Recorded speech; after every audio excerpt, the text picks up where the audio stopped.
Hello and welcome to my tiny tarot practice.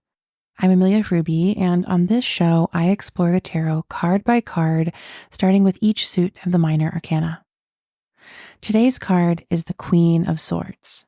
In the Rider-Waite-Smith edition of the tarot, we see a queen sitting on a throne in profile. This is a person who has a crown on their head, a cloak covered in clouds. They're holding a sword in their right hand, and the sword points straight up.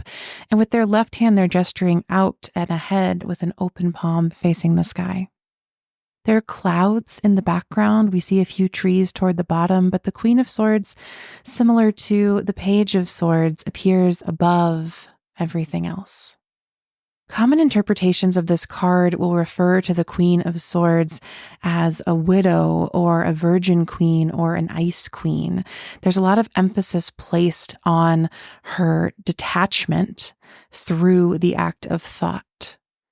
In Jessa Crispin's The Creative Tarot, she relates the Queen of Swords to a photographer, someone who is certainly in close relationship and constantly viewing the world, but has this barrier of the camera between them and prioritizes perhaps getting the perfect photograph, taking the perfect shot over being in the experience or being present with what they are photographing.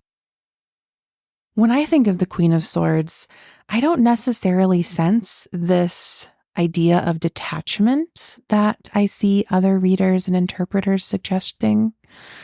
When I tap into this card, it feels more like the clarity of holding an idea in your mind and letting it guide you forward. I think the Queen of Swords is a brilliant strategic mind or moment that can see what's ahead, that can plan for what's to come, that can make contingency plans, and can allow things to unfold in this intellectual and perhaps even imaginary way. I love the quote from Gloria Steinem that dreaming is a form of planning. And when I think of that quote in this context, I think of the Queen of Swords as a dreamer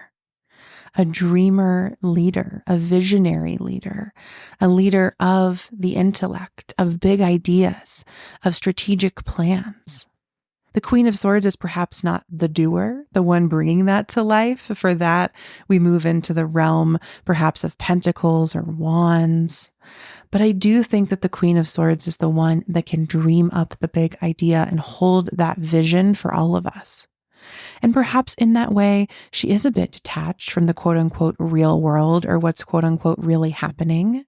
But in order to create new worlds, in order to change the world, we have to be able to imagine something different. And that is the role that I like to think of as belonging to the Queen of Swords. Our visionary leader, comfortable in the realms of the imaginary, the ideal, the impossible even. Thank you so much for listening to this episode of my Tiny Tarot practice. If you'd like to support the show, please consider leaving us a 5-star rating and review on Apple Podcasts or Spotify. And if you'd like your own copies of any of the books or decks I referenced here, you can head to the show notes where you'll find a link to my bookshop where I curate my favorite tarot resources, especially for all of you listening. I hope that this card and this episode have helped you connect with your most visionary self. And I cheer on your biggest, most impossible ideas.